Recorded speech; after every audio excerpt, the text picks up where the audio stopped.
कालिका प्रसाद ने कहा था गर्भ शर्त से हो और गर्भ तलब दिरहमो दिनार, यानी पूरब से लेके पश्चिम तक गर्भ शर्त से हो गर्भ तलब दिरहमो दिनार, ये दोनों सोने और चांदी के सिक्के हैं।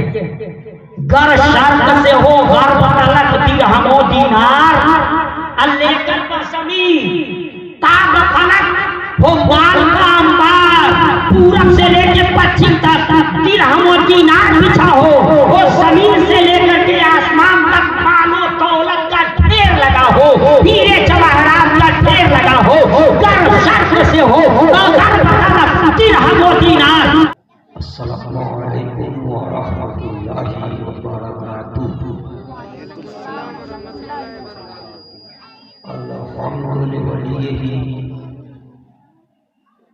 वस्सलातु वस्सलामु अला नबिय्यिही व अला आलिहि व अस्हाबिही अजमईन, अम्मा बाद।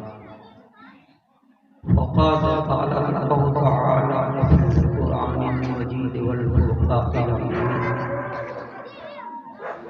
अऊज़ु बिल्लाहि मिनश शैतानिर रजीम, बिस्मिल्लाहिर रहमानिर रहीम।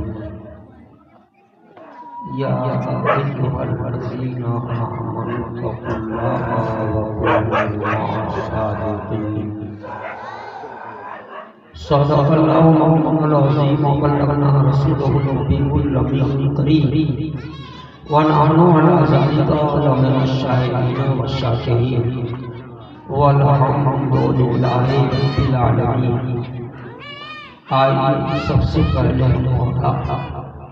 तमामी हज़रात मिलकर इंतहाई अक़ीदत व मोहब्बत के साथ रसूल पाक साहिबे औलाद सल्लल्लाहु अलैहि वसल्लम की बारगाहे गोहरबार में दिल की अथाह गहराइयों से दुरूद शरीफ का नज़राना बांदाज़े रहमाना पेश करें और झूम झूम कर बुलंद आवाज़ से दुरूद शरीफ पढ़ें।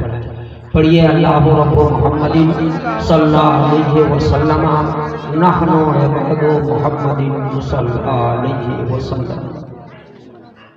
हज़रात, आप मुक़द्दर के सिकंदर की आज रजबुल मुरज्जब की 6 तारीख जो सुल्तानुल हिंद ख्वाजा गरीब नवाज अलैहिर्रहमा की 6ठी की तारीख है। वो आकाए रसूल जिनको रब के महबूब ने हिंदुस्तान अता किया, तो ये हिंदुस्तान आकाए रसूल है। ये हिंदुस्तान आकाए रसूल है क्योंकि ये हिंदुस्तान रसूल पाक ने अता किया गरीब नवाज को। गरीब नवाज भी आकाए रसूल हैं, इसलिए कि हिंदुस्तान को आका ने गरीब नवाज दिया। तो ये दोनों तरफ से गरीब नवाज हिंदुस्तान के लिए अताए रसूल हैं, हिंदुस्तान गरीब नवाज के लिए अताए रसूल है कि कोई और मुल्क रसूल पाक ने गरीब नवाज को नहीं दिया, हिंदुस्तान दिया, इसलिए हिंदुस्तान भी अताए रसूल हुआ। उस अताए रसूल सुल्तानुल हिंद ख्वाजा गरीब नवाज अलैहिर्रहमा की 6ठी के मौके पर उनके दीवानों ने जिक्र की इस महफिल को रचाया सजाया है। इतनी बड़ी बारगाह, अगर आज भी ये महफिल आपकी कबूल हुई तो आपकी जिंदगी का आज ही का दिन, आज ही ये रात, आज ही ये तारीख आपकी नजात का सबब बन सकती, जरिया बन सकती है। इसलिए आप लोग मुकद्दर के सिकंदर हैं। आप काफी देर से बैठे भी हैं, नबी की प्यारी प्यारी नातें और दीन की प्यारी प्यारी बातें आप समाप्त कर रहे हैं। अभी माँ के ताल्लुक से आपने बहुत सारे अशार सुने, महसूस हुए। जब वो पढ़ रहे थे तो हमें तबस्सुम अजीजी याद आ गया, जिन्होंने कहा था तलवार न नेज़ा न सिपर लेके चले हैं, तलवार न नेज़ा न सिपर लेके चले हैं, हम शाहे मदीना की नजर लेके चले हैं। आप गर्दिशे दौरा न डरा पाएगी हमको, अब गर्दिशे दौरा न डरा पाएगी हमको। क्यों कि हम कांधे पे कफन हाथ में सर लेके चले हैं। अब गर्दिशे दौरा न डरा पाएगी हमको, क्यों कि हम कांधे पे कफन हाथ में सर लेके चले हैं। अभी माँ के ताल्लुक से सुन रहे थे। तबस्सुम अजीजी ने बहुत पहले कहा था वो हो नहीं सकते कभी नाकाम जहां में, वो हो नहीं सकते कभी नाकाम जहां में, जो माँ की दुआओं का असर लेके चले हैं, जो माँ की दुआओं का असर लेके चले हैं। मुसलमानों माँ होती है, मगर ये प्रोग्राम जो आपने रचाया सजाया कराया है ये गरीब नवाज से मंसूब किया है।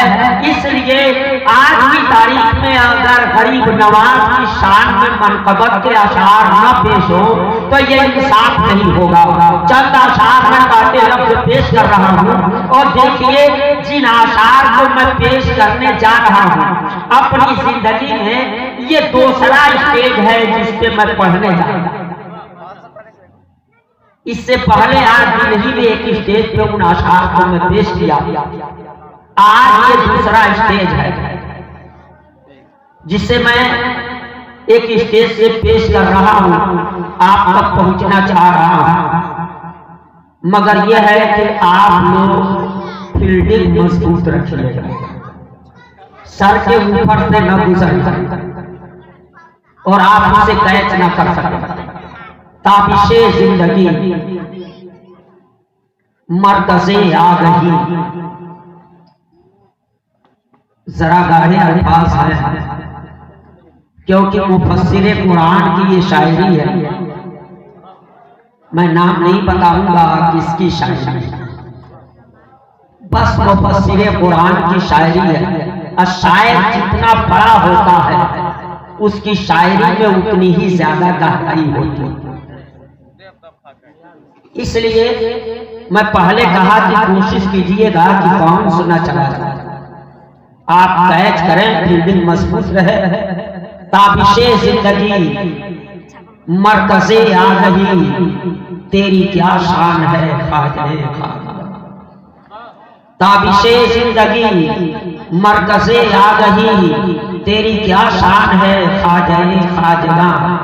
है रज़ा में तेरी तेरे रब की खुशी, है रज़ा में तेरी तेरे रब की खुशी। मेरा ईमान है ख्वाजे ख्वाजा, मेरा ईमान है ख्वाजे ख्वाजा। अब हमसे अशार समाप्त कीजिए।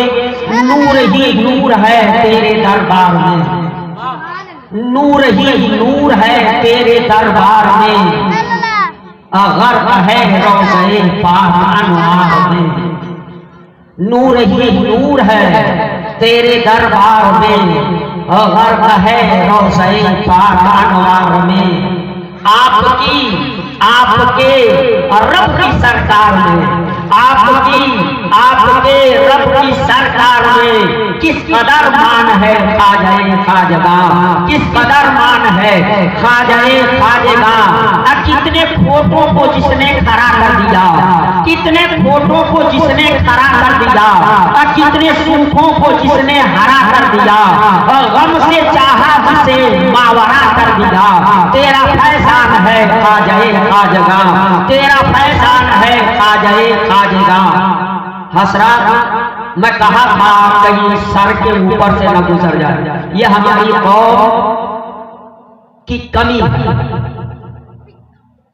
कि हमारी कौम अशार का मतलब नहीं समझ, वो सिर्फ आवाज और अंदाज देते हैं। दुनिया की सारी कौमें समझने लगी, मगर हमारी कौम का हाल आज भी ये है कि वो मतलब समझ के कहीं नहीं झूठी, वरना मतलब समझ करके झूठे तो क्या ये आशार कीमती नहीं है?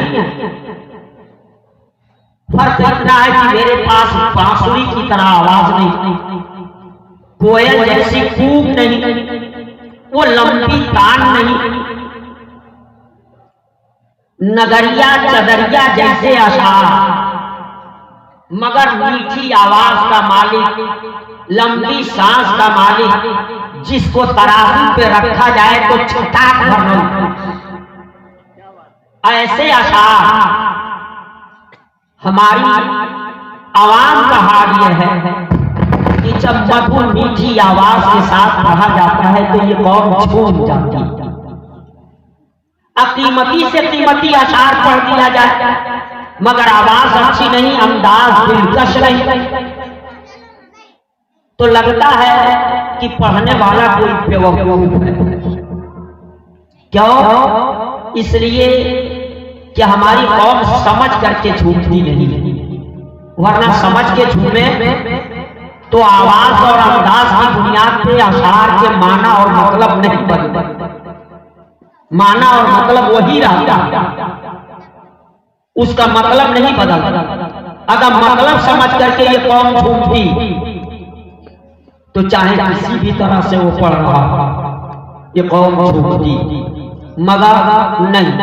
बहरहाल आप लोग घबराए नहीं, मैं आप तक पहुंचने की हर मुमकिन कोशिश करूंगा, मगर आप दिलो दिमाग के हाजिरी के साथ बैठे।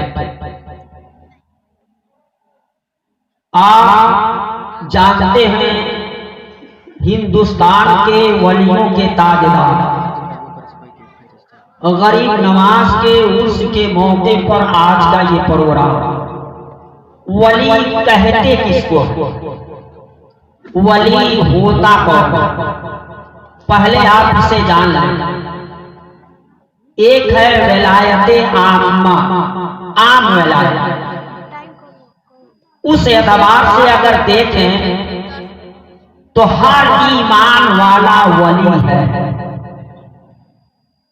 क्योंकि वली का एक माना होता है करीब के, वली का एक माना होता है करीब के। अल्लाह का वली जो अल्लाह के करीब हो। बंदा ईमान वाला नहीं था, अल्लाह से दूर था, जैसे ही ईमान लाया थोड़ा सा अल्लाह के करीब हो गया, तो अब करीब हुआ तो अल्लाह का वली है। हर ईमान वाला, ये विलायत आम्मा है, हर ईमान वाला काफिर के मुकाबले में अल्लाह से करीब है, काफिर उसके मुकाबले में, बेईमान उसके मुकाबले में अल्लाह से दूर है, और ईमान वाला उस काफिर के मुकाबले में अल्लाह से करीब है। इसलिए हर ईमान वाला वली है, ये विलायत आम्मा। मगर एक है विलायत खासा, जिसका आज जिक्र होना है। सिर्फ ईमान से वो विलायत नहीं मिलती, ईमान लाया अल्लाह के करीब तो हुआ, मगर उतना करीब नहीं होगा जितना कि एक ईमान वाला तकवा अख्तियार करके, मुत्तकी बन करके, दीनदार बन करके, परहेजगार बन करके, इबादत गुजार बन करके, साहब तकवा हो करके जितना खुदा के करीब होगा उतना एक आम ईमान वाला खुदा के करीब नहीं हो सकता। मुसलमानों, ईमान वाला करीब तो जरूर है, मगर उतना करीब नहीं है जितना करीब की वो साहब तकवा लोग हैं। वो साहब तकवा ही अल्लाह के वली हैं, ये विलायत खासा है। तकवा वाले ही अल्लाह के वली होते हैं। मुसलमानों, ये वली होते और उसमें हिंदुस्तान के वलियों के ताजदार कहिए सुल्तानुल हिंद ख्वाजा गरीब नवाज अलैहिर रहमतो रिज़वान की शान है। मुसलमानों, उनकी शान कितनी बुलंद है, उनकी शान कितनी आला है, ये मेरे जैसा मौलवी क्या बयान करेगा। बस इतनी सी बात आप जहन को हासिल रख करके सोच ले कि वली की मैं तारीफ देखा 3 किताबों में। एक किताब का नाम है ऐनुल मआनी। तो ऐनुल मआनी में तारीफ की गई थी वली की कि वली वो है जिसे देखो तो खुदा है। अब बताइए उस बंदे का मकाम कितना ऊंचा होगा कि देखो बंदे को और याद आए बंदा नमाज, देखो बंदे को और याद आए खुदा, देखो साजिद को अब मारिफत को मसजूद की, देखो आबिद को अब पहचानो माबूद को। क्यों? ये बंदा अल्लाह से इतना करीब है, इसको देखो तो खुदा क्यों याद आता है। जो चीज जिसके करीब होती है उस चीज को देखो तो वो याद आता है जिसके करीब वो चीज थी। मुसलमानों, अगर इनका कुर्ता, अगर इनकी सदरी, इनकी टोपी इनके साथ रहती है, अगर इसे उतार करके कहीं रख दें और उन्हें वहां से कहीं और चले जाएं, मगर देखने वालों की नजर जब इनकी सदरी पे पड़ेगी, जब इनके कुर्ते पे पड़ेगी, जब इनकी टोपी पे पड़ेगी, तो उस वक्त यही याद आएंगे, उस वक्त यही याद आएंगे, क्योंकि ये सारी चीजें इनसे लगी हुई हैं। तो अल्लाह के वली अल्लाह से इतने करीब हैं, इतने करीब हैं कि जब उनको देखो तो खुदा याद आता है, उन्हें देखो तो खुदा की मारिफत होती है। ये ऐनुल मआनी में तारीफ की गई कि वली वो है जिसे देखो तो खुदा याद आए। मगर जब दूसरी किताब बहरुल हकाइक को मैंने देखा तो वहां वली की तारीफ की गई थी, वली वो है जो अपनी नफ्स का दुश्मन, याद कर लीजिए वहां वली की तारीफ क्या की जा रही है। वली वो है जो अपने नफ्स का दुश्मन हो। लोग कहते हैं दुश्मनी नहीं करनी चाहिए, मगर मैं कहता हूं करनी चाहिए। लोग कहते हैं दुश्मनी नहीं करनी चाहिए, मगर मैं कहता कि करनी चाहिए। क्यों? कुछ चीजें ऐसी हैं जिनका दुश्मन अल्लाह का दोस्त हुआ करता है, अल्लाह का वली हुआ करता है। जैसे यहाँ तारीफ की गई है कि वली वो है जो अपनी नफ्स का दुश्मन, जो नफ्स का दुश्मन होगा वो अल्लाह का दोस्त होगा, नफ्स का दुश्मन होगा वो अल्लाह का वली होगा। मुसलमानों, आपके नफ्स का दुश्मन अल्लाह का दोस्त क्यों होता है? ये नफ्स का दुश्मन अल्लाह का वली क्यों होता है? नफ्स का दुश्मन अल्लाह के इतने करीब कैसे होता है? तो जानते हो नफ्स का काम बहकाना होता है, नफ्स का काम मस्जिद से दूर करना होता है, नफ्स का काम जिक्र की महफिलों से हटाना होता है, नफ्स का काम नेकियों से रोकना होता है, नफ्स का काम बुराइयों की दावत देने वाला होता है। मैं नहीं चाहता, ये पढ़ना का मौलवी नहीं चाहता। जिस कुरान के एक एक नुक्ते पे आपका ईमान है वो कुरान कह रहा है इन्नन नफ्स लअम्मारतुन बिस्सू, बेशक नफ्से अम्मारा इंसान को बहुत बहुत बुराई का हुक्म देता है। इसीलिए पढ़ना के मौलवी को भूल जाओ, आओ पढ़ाई लिखे ताजदार आला हसरत असीमुल बरकत और अफीमुल दर्जा वो जदीद दीनो मिल्लत हामिया अहले सुन्नत इमाम इश्क व मोहब्बत कंजुल करामत जबलुल इस्तिकामत इमाम अहमद रजा खान फासिले बरेलवी अलैहि रहमत और रिज़वान फरमाते हैं रसा नफ्स दुश्मन है दम में लाना, रसा नफ्स दुश्मन है दम में लाना। कहां तुमने देखे हैं चलाने वाले, कहां तुमने देखे हैं चलाने वाले।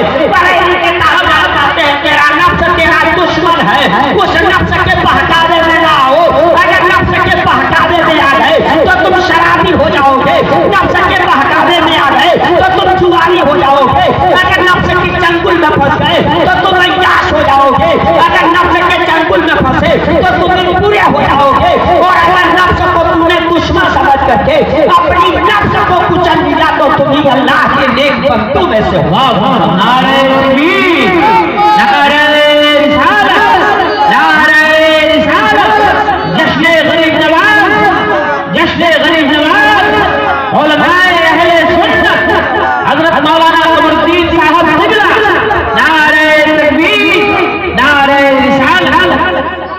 हजरात बरेली के ताजेदार दूसरी जगह फरमाते हैं, अरे नफ्स ये क्या जुल्म है? कहते हैं बरेली के ताजेदार, अरे नफ्स ये क्या जुल्म है? नहीं रखे थे,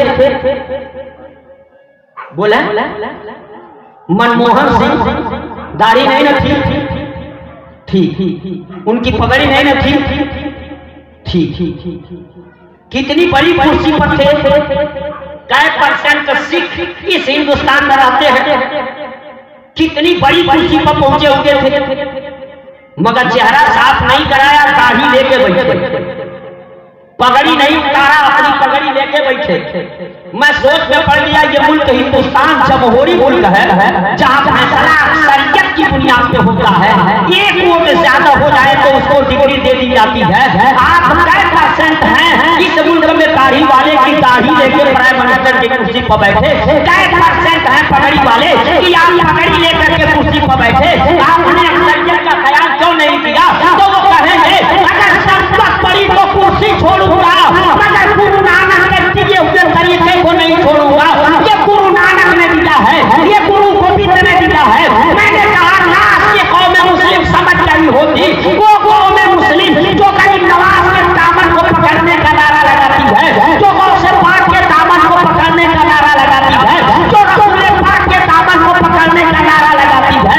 अगर मनमोहन सिंह गुरु नानक का दामन पकड़े हैं तो उनकी सूरत बताती है कि ये गुरु नानक का मानने वाला है, उनकी सीरत बताती है ये गुरु नानक का मानने वाला है, उनकी दाढ़ी बताती है ये गुरु नानक का मानने वाला है, उनकी पगड़ी बताती है ये गुरु नानक का मानने वाला है। अगर तू गरीब नवाज का मानने वाला है तो तेरी पहचान कहाँ चली गई? अगर तू भी गरीब नवाज का मानने वाला था तो ऐसा बन गया होगा कि तुझे आदमी देखता गरीब नवाज को याद रख लेता, ये गरीब नवाज का दीवाना लग रहा है, ये गरीब नवाज का चाहने वाला लग रहा है, दुनिया देखते गरीब नवाज को याद कर। नारे तकबीर, नारे रिसालत, नारे रिसालत और माए अहले सुन्नत जश्न गरीब नवाज। हसरात क्या अच्छा पैगाम, मगर अच्छा मेरी बात को रिएक्शन नहीं कर रही है, कभी कभी अच्छी बात भी रिएक्शन कर देती है, अच्छी दवा भी कभी कभी रिएक्शन कर देती है। हमारे गांव पर एक शर्मा जी, उनको क्रोसीन रिएक्शन करते, हाँ क्रोसीन, क्योंकि उनकी बॉडी उसे एक्सेप्ट नहीं कर पाता। कुछ ऐसा ही ग्रुप होगा। मेरे घर में जब भी कीड़े की दवा किसी को खिलानी होती है तो लोग पूछते हैं अपने वहां कौन सी दवा रिएक्शन करती है इस मामले में? तो एक मरतबा रिएक्शन की थी, किसी को खिला दी तो दवा रिएक्शन कर देती वर्मी। इसलिए मेरे घर कभी कोई ये दवा नहीं दे, किसी को भी ये दवा रिएक्शन कर देती। तो इसका मतलब ये नहीं कि दवा खराब है, हमारी बॉडी उसको एक्सेप्ट नहीं कर पाती, इसलिए कभी कभी अच्छी बातें भी रिएक्शन कर देती, मगर मुसलमान उससे पर्दाशा था। मुझे लग रहा है कि मेरी ये बात कुछ लोगों को नागवार लग रही होगी कि सोचेंगे यार इस मौलवी को बुलाया गया तकरीर सुनने के लिए, यह हमारी धुलाई कर रहा है, हमारा ही ऑपरेशन कर रहा है, ये बात तो लग रही होगी, मगर जान जाएगी मरीज का जब ऑपरेशन होता है ना, इंजेक्शन लगता है ना, आप देखे होंगे बच्चों को, इंजेक्शन जब लगता है तो डॉक्टर साहब को सलाम करता है ना बच्चा, बताइए बच्चा सलाम करता है? नहीं, लगवाने से तैयार नहीं होता, लोग जबरदस्ती पकड़ते हैं। अब पकड़ के किसी तरह वो इंजेक्शन लगवाते हैं, उतनी देर में वो बच्चा डॉक्टर को गाली भी दे देता है, अगर मौका मिल जाए तो हाथ भी चला। बड़ों को भी इसी तरह तकलीफ होती है जब ऑपरेशन होता है, मगर जान जाइए डॉक्टर जो ऑपरेशन करता है वो दुश्मनी की बुनियाद पर, वो दुश्मनी की बुनियाद पे नहीं, शायर कहता मंजूर है इस वस्फ में इस्लाहे मफासिद, नस्तर जो लगाता है वो दुश्मन नहीं होता। जो ऑपरेशन करता है वो दुश्मनी नहीं करता।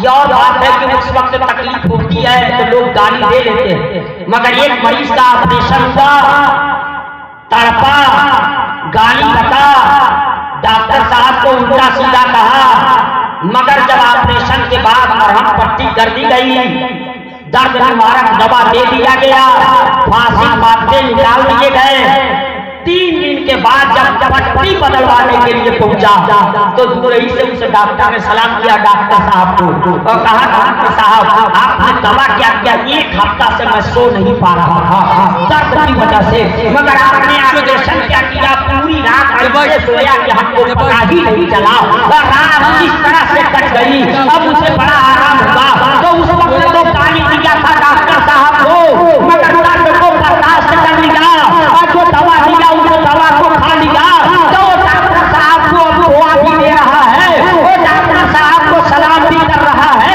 अगर हमारी कौम हमारे नस्तर जैसे जुमले को बर्दाश्त कर ली और जिन बातों को मैं बता रहा हूँ अगर इसमें अमल पैरा हो गई तो कल ये कौम इतना सेहतमंद हो जाएगी कि ढूंढ ढूंढ करके मेरे जैसे लोगों को सलाम करना शुरू कर देगी, सलाम करना शुरू कर देगी। मगर नहीं मुसलमानों, अगर इंसान नहीं किए तो अपना बाद देखो क्या होने वाला। हर आने वाला दिन गुजरने वाले के मुकाबले में पूरा होगा, हमारे बुरा होगा जा और जानते हैं इनका मत पूछो, ये सबसे डरेंगे मगर जिससे डरना चाहिए उससे नहीं। आओ देखो जो आयत में पढ़ा था, रब ने फरमाया या अय्युहल हसीना आमनुत्तकुल्लाह, ए ईमान वालो अल्लाह से डरो। कौन अल्लाह से डरे? कौन डरे? ईमान वाले। खुदा ने छांट दिया ना, बेईमान तो छट गए। जिससे खुदा ने कहा कि अल्लाह से, ईमान वालों से ना, तो आप फैसला कर लीजिए सब लोग ईमान वाले हैं ना, ताकि इसमें भी हिसाब लगा कैलकुलेटर की नहीं जरूरत है, सबको यकीन है ना कि आप ईमान वाले हैं। अब कुरान पर भी आपका ईमान है, अब कुरान ही में रब का ये फरमान है या अय्युहल हसीना आमनुत्तकुल्लाह, ऐ ईमान वालों तुम अल्लाह से डरो। बेईमानों को खुली छूट दे दी गई, ईमान वालों को डराया गया। क्यों ईमान वालों को डराया गया? हम ही ईमान लाए, हम ही खुदा को माने, हम उसकी वहदानियत माने, नबी की नबूवत माने और रसूल की रिसालत माने, माँ बाप मौत का फलसफा माने, असाबे कब्र को माने, जन्नत को माने, जहन्नम को माने, शराब को माने, निशाने अमल को माने, सब हम माने। हमें इनाम मिलना चाहिए तो हम को डराया जा रहा है। और जो इनको नहीं माना उनको पूरी छूट दे दी गई है कि नहीं? मगर नहीं मुसलमान, हमें क्यों डराया? बेईमानों को खुली छूट क्यों दे दी गई? ये आका की बारगाह में जब पहुंचेंगे तब पता चलेगा। आका ने फरमाया दुनिया, ये दुनिया मोमिनों के लिए कैद खाना है, काफिरों के लिए जन्नत। और जब काफिर के लिए जन्नत है तो जन्नत में किसी को डराया जाता है, जन्नत में किसी को डराया जाता है, कैद खाने में न डराया जाता है। तो उनके लिए तो दुनिया जन्नत है, उनको काहे को डराया जाए? ईमान वालों तुझे डराया जा रहा है। क्या ईमान वालों तुम अल्लाह से डरो? आप सब ईमान वाले हो, अल्लाह से डरते हो कि नहीं डरते? बोले अल्लाह से डरते हैं? कितना अल्लाह से डरते हैं? अल्लाह से कितना डरते हैं? आप देख लीजिए। एक बात मैं कहूँ, जहन हाजिर रखिएगा, मेरा मकसद खताबत का जाना कहीं नहीं हो, बात ऐसी करना कि खुदा के एक बंदे की समझ में बात आए और अगर उसकी जिंदगी समझ जाए तो वो मेरी नजात का सबब है। हजरात, डरने की बात मैं आपको बताऊं, जब आदमी के दिल पे किसी का खौफ तारी होता है ना तो कहना नहीं पड़ता, वो खौफ अपना काम करा लेता है। अपना काम करा ले। कैसे, उसे मैं एक मिसाल के जरिए समझाऊं। आप सब लोग सोच लें कि 3 दिन पैदल चले, सोने के लिए बिस्तर नहीं मिला, आराम की जगह ना मिली, खाने के लिए खाना नहीं मिला। 3 दिन के बाद आप पहुंच गए अपने किसी दोस्त के पास, किसी रिश्तेदार के पास। आपके रिश्तेदार को पता चला कि मेरा ये आदमी 3 दिन पैदल चला है, बिल्कुल थकन से चूर है, खाना नहीं मिला है, सोने को बिस्तर नहीं मिला, तो आपके मेहमान ने आपको खिलाया पिलाया, बिस्तर लगाया और सोचा कि इस मेहमान को सुला दूं, तो आपको खिला पिला करके उस कमरे में ले गए जहां बिस्तर लगा, और उस कमरे में आपको करके कहा आप थके हैं, कई दिन के जगह हैं, आपको आराम की जरूरत है, बिस्तर लगा है, आप इस बिस्तर पे सोइए, आराम कीजिए, मैं जा रहा हूँ, दरवाजा भेज दे रहा हूँ, कोई आएगा नहीं अंदर, आप इत्मीनान से सोइए। मगर दरवाजे पे पहुंचते पहुंचते उसने कहा कि वो दीवार में जो सुराख है ना, वो दीवार में जो सुराख दिखाई दे रहा है, उस सुराख से कभी कभी सांप निकल जाता है। बड़ी गौर कीजिएगा, वही खौफ जब तारी होता है तो अपना काम करा लेता है। मैं वही समझाने के लिए ये मिसाल दे रहा हूं कि आप थके थे, आपको बिस्तर दे दिया, अब बिस्तर दे के निकलने लगा तो कहा दरवाजे पे पहुंचकर आप आराम कीजिए, आपको आराम की जरूरत है। मगर वो दीवार पे जो सुराख है, उस सुराख से रोजाना नहीं, कभी कभी सांप निकल जाता, ये कह करके दरवाजा भेज दिया, चला गया। आप बताइए उस बिस्तर पे आप चैन से सोएंगे? अपनी बात बतानी। वो बिस्तर आपको मिल गया, 3 दिन के आप जगह हैं, थके, बिस्तर पे लेटा दिया और कहा मैं जा रहा हूं, आप आराम से सोइए। वो दीवार में जो सुराख है ना, उससे कभी कभी सांप निकल जाता है। आप बताइए उस बिस्तर पे चैन से सो जाएंगे ना? नहीं सोएंगे। क्यों? जब थके हैं, 3 दिन के जगह हैं, तो फिर सोएंगे क्यों नहीं? अक्ल तो कहती है ऐसे इंसान को तुरंत नींद आ जानी चाहिए, मगर नींद क्यों नहीं आएगी? आपकी नजर बार बार उसी सुराख पे जाएगी कि नहीं जाएगी? जबकि वो ड्यूटी दे करके नहीं दिया कि आप पहरा देते रहिएगा, आप ड्यूटी देते रहिएगा, निकला कि नहीं निकला? वो तो कहा कभी कभी निकल जाता। आप उस सांप को देखे हैं? कभी निकलते देखा? नहीं ना देखा।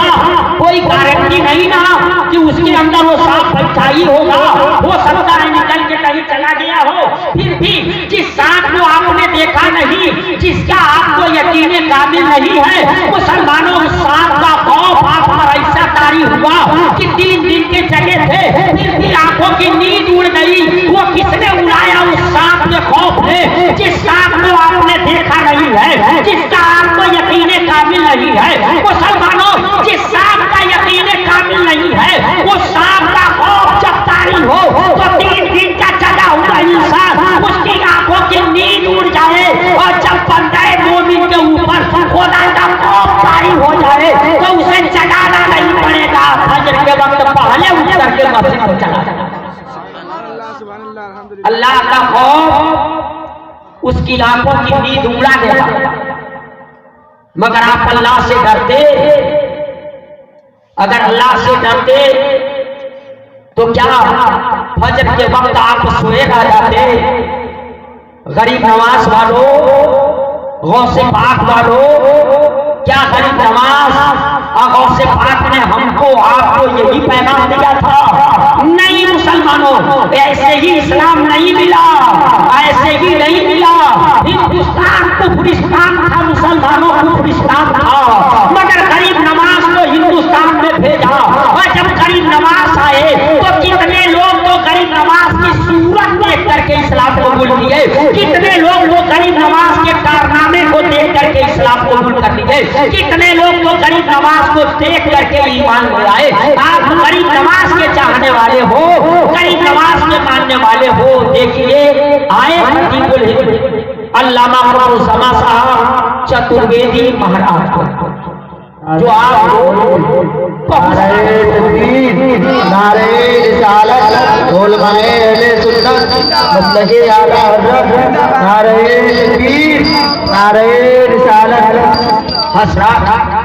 अब देख लीजिए, मैं अब आपको बोझ नहीं बनूंगा। ये गरीब नवाज, वो गरीब नवाज, क्या उनकी सीरत, क्या उनके कारनामे। बस अब आखिर में मैं कहता हूं कि आपका ज़हन हासिल है। पत्थर देखा है कि नहीं? पत्थर देखा है ना? सारे पत्थरों की कीमत एक होती है? नहीं। पत्थर वो भी है जो रेल की पटरी के नीचे पत्थर के टुकड़े बिछे, पत्थर है ना, उसकी कीमत अलग। वो भी पत्थर है जिससे आप मकानों की आरसीसी छत ढालते, उसकी कीमत अलग। वो भी पत्थर है जो सड़कों पे आपके जूते की ठोकर खाता, उसकी कीमत अलग। वो भी पत्थर है जो अंगूठी का नगीना बनता है, वो भी पत्थर है जो बादशाहों के ताज में चढ़ा जाता है, जिसे नीलम कहते हैं। वो भी पत्थर है जिसे याकूत कहते हैं। वो भी पत्थर है जिसे टाइगर कहते हैं। वो भी पत्थर है। मुसलमानों, वह भी पत्थर है जिसे पूजा जाता है, और वह भी एक पत्थर है काबे में जिसे चूमा जाता है। अब बताओ, सारे पत्थरों की कीमत एक हो गई? सारे पत्थर एक जैसे नहीं न होंगे? नहीं मुसलमानों, सारे पत्थर एक जैसे नहीं। काबे में वो हजर अस्वद है जो चूमा जाता है, और आज वहाँ जितने पत्थर ऐसे हैं जिन्हें पूजा जाता है, जिसे पूजा गया वो भी पत्थर, और जिसे चूमा गया वो भी पत्थर, जो बादशाहों के ताज में चढ़ा गया वो भी पत्थर, और जो अंगूठी का नगीना बना वो भी पत्थर। सारे पत्थरों की कीमत एक नहीं है। और उसी में एक पत्थर और है जिसके लिए बिरादराने वतन कहते क्या है? पारस। और उस पत्थर की तारीफ लोग क्या करते हैं कि लोहे से टच करो तो क्या करेगा? इसको सोना बना देते। लोहे से टच करो तो क्या करेगा? सोना बना देगा। मगर जब पारस पत्थर, जिसको कालिका प्रसाद, बड़ा कीमती होगा ना वो पत्थर जो लोहे को सोना बनाए, मगर जब कालिका प्रसाद से पूछो तो क्या क्या ठुकरा रहे हैं? कालिका प्रसाद ने कहा था, गर्व शर्त से हो और गर्व तलब दिरहमो दीनार, यानी पूरब से लेके पश्चिम तक। गर्व शर्त से हो, गर्व तलब दिरहमो दीनार, ये दोनों सोने और चांदी के सिक्के हैं।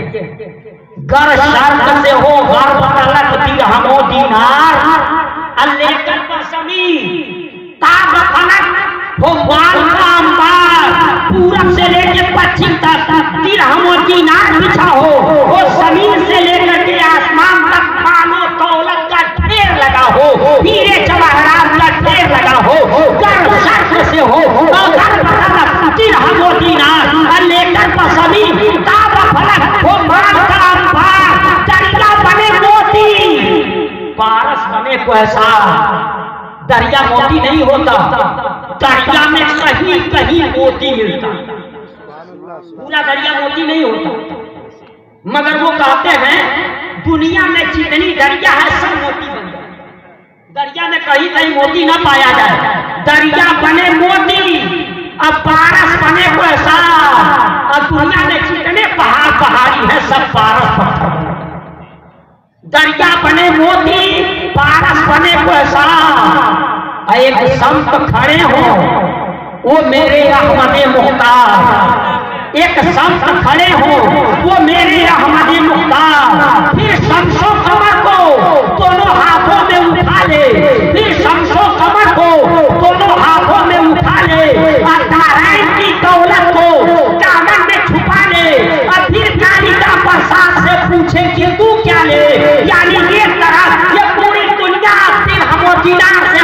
जाए, जमीन से लेके आसमान तक माल दौलत का ढेर लगा दिया जाए, दुनिया में जितने दरिया हैं सबके सब मोती बन जाए, और दुनिया में जितना पहाड़ है सब सारा पत्थर बन जाए, और दुनिया के अंदर ये सारे के सारे कीमती चीज है इस तरह से हो कि आदमी चांद और सूरज को भी अपनी हाथ में ले ले और सारी दुनिया की दौलत को अपनी दामन में छुपा करके फिर कालिका प्रसाद से पूछे कि तू क्या ले, फिर कालिका प्रसाद से पूछे कि तू क्या ले, तो नालैने मुस्तफा को आंखों से लगा ले, तो कालिका प्रसाद कहते हैं इन सारी कीमती चीजों को मैं जूते की ठोकर मार दूंगा और मदीने के ताजदार के नालैन को सर का ताज बना लूंगा, अपनी आंखों से लगा लूंगा। मुसलमानों, पारस की तारीफ की जाती है लोहे को सोना बनाना, मगर लोहे को सोना बनाने पर जब पारस बनता रहता है तो क्या ये देखता है कि ये किसका लोहा है? क्या ये देखता है कि ये किसका लोहा है? उनका रहेगा तो सोना बना, इनका रहेगा तो नहीं बनाऊंगा, ये नहीं ना देखता। वो सिर्फ ये देखता है कि मेरे कदमों में आया कौन, कोई नहीं देखता किसका, सिर्फ ये देखता कि मेरे कदमों में आ कौन गया।